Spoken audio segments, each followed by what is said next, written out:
Let's see if this Worksite cordless tire inflator works. Let's check it out. All right, so I want a little handheld air compressor in the car. That way, in the mornings when you got to go to work, some people call in and be like, "Oh, I got a flat, can't make it." You know, we all do it. I've done it. You know, even when all the tires are aired up, I've done it. I won't start. It might start. The timber won't start, right? We all done it. So that's a little Worksite handheld compressor, and everything you see in the picture it does come with. I put the charger in the house. There is a 12-volt charger, so if you want to leave it in your truck or car or whatever, charging all the time, you can do that. I hope you can hear me all right. I don't have a mic on, so hope you can hear me. We got another mic we're gonna do tomorrow morning though on the travel channel, but everything in the picture does come with it. So let's look at this thing. It comes with some ball plugs there, air football, basketball, whatever. Pretty light. Pretty light. Little battery, got a meter on the back. Now I charged this probably about 4 days ago. I guess you can see the light on there. I don't know. But I charged it about 4 days ago because I wanted to see if it kind of hold a charge or if I had to charge it and take it somewhere where there wasn't going to be any power. You know, have to walk into some woods somewhere to air a four-wheel tire up or, you know, something like that. We could. You don't want to charge it up and from your four-wheeler or whatever. The new four-wheeler probably got 12-volt chargers. I don't know. I don't have one, but they might. But I got these sensors on here that tells me how much air is in the tires. And because the car, the my tire monitors don't tell me how much air is in them. This year model don't, but the newer ones might. This one here don't. And they're cheap. They're the same place I got this, you know, Amazon. See what you put them on a trailer. It's supposed to, I believe, to hauling something for a long distance. Put them on the trailer. You can keep out on your trailer tires inside your vehicle. I put them on the truck. Now I thought, okay, it's gonna throw them off balance. It didn't. You didn't even know they're back there. So let's I'm gonna turn it on and see if it shows how much air is in the tire. I gotta screw that lock nut down there on them things. See what happens here. I have to take it off too. Yeah, it shows 26.5 in it. So it's gonna tell us, I don't know, you might be able to see it. 26.5 in it. And I'm gonna set it to 33.5. And the only reason I'm doing that is it's cold and you'd be surprised how much difference your tire pressure changes with the heat. When you buy one of these sensors that watch your tires, you'll see. But let's see. They say theirs are pretty fast. I'm gonna see what happens. So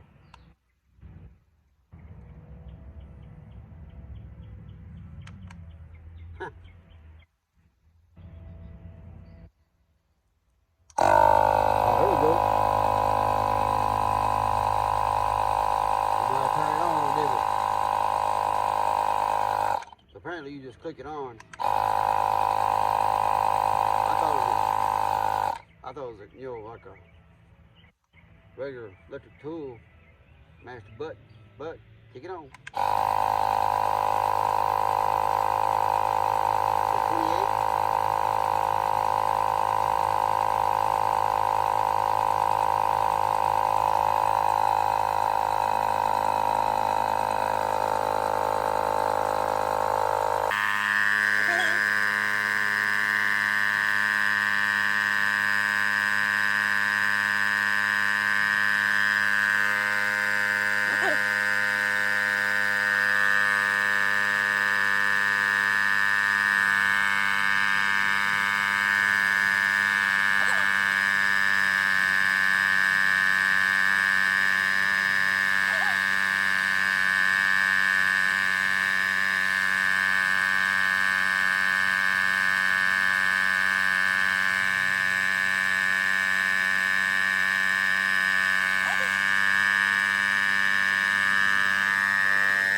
drive and it kicked off automatically.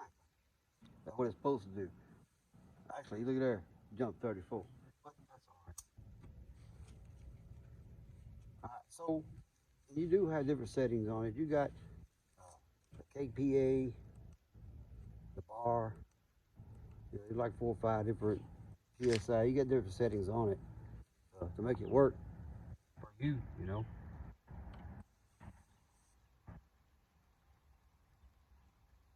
Now in the morning, these don't work until you move the vehicle like 20 foot or your trailer 20 foot. Then it gives you a reading on the air pressure. And if they're 10 pounds difference, if one tire is 10 pounds difference, they will go off on you. But check them out. It's the tire sensors on there. I'm gonna check them, make sure it's screwed all the way down. I don't want this to be my leak. I may spray it down with some soap later just to see. Oh, anyway, let's see how much power we use just for that little bit. Get the shadow over here so I can see it. It's still on 3 bars. So I don't know how long it will last if the tire was flat. We'll have to try that out one day, but it's not real warm. You can feel it though. I guess if it's cold outside, there you tire up for a hand warmer. There's a 12 volt, like I say, inside here. 110 volts inside. Here's another ball plug you need to spare in the ball. I like it. It's not very much, you know, for the price of it. If it lasts, it'd be a good one. And we'll check it again on a different one later on. Now, I'm not going to charge it. What I'm going to do is, I'm just going to throw it in the truck. And when this tire, I got to get it fixed, I guess. It's got a small leak on it. But I'm not going to charge it. I'm going to leave it as is. And if it goes down again this next week before I fix it, we'll do another review on it, see what, if it does, if it don't, we'll check it out. Either way, we'll come back and do another one. But I run these Coopers on everything I got. Show truck, the Equinox, this one here, the Suburban.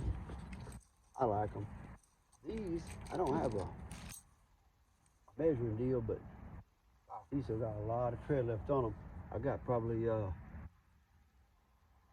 25,000 on these, just rotate and balance them, and they'll last you. These Cooper Cobras are good. I wish they left a snake on them. I like the snake that was on the way back in the day. This old Warfare said he can't get them no more. I guess somebody got offended by the snake. I don't know. But said he can't get it on her no more. I'll get a lawnmower fired up. Anyway, we're done. Try one of these out. So far, they're recommendable. But like I say, we'll come back and do another one, you know, later on. I'm not going to charge that battery. I'm just going to wait and see what happens. When it goes down again, we'll air it up and see how long this battery holds up. Thanks for watching. We'll go to the next one. Just want to jump on here and show you that thing is pretty accurate. You see what side of the tire is on the sun and the shadow. Anyway, it works. I recommend it. Grab y'all one.